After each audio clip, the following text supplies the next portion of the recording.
วัสดีทุกท่านนะครับวันนี้นอนตื่นมาก็เลยไม่มีอะไรทำให้มีอะไรกินก็เลยนี่ครับมา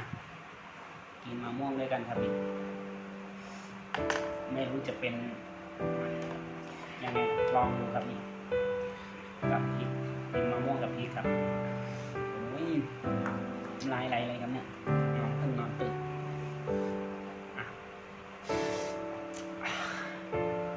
มาครับมาลองชิมดูครับ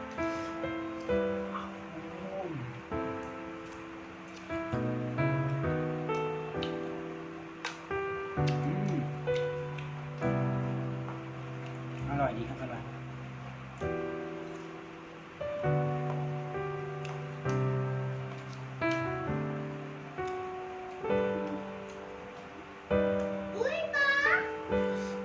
มาครับมา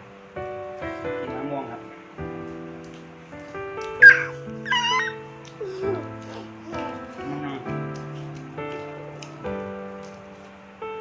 กินมะม่วงค่ะนี่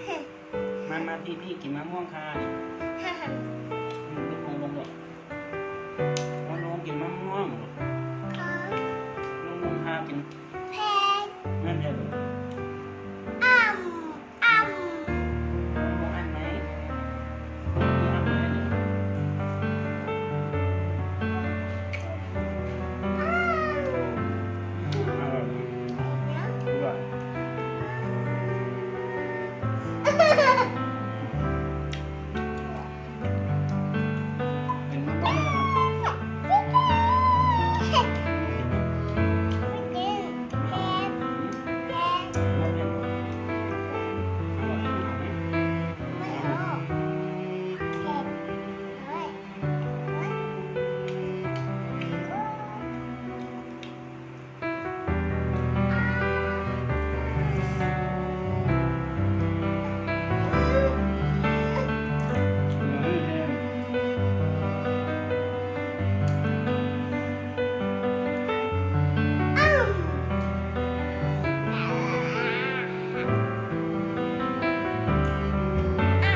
แล้วครับพี่น้องไม่กิน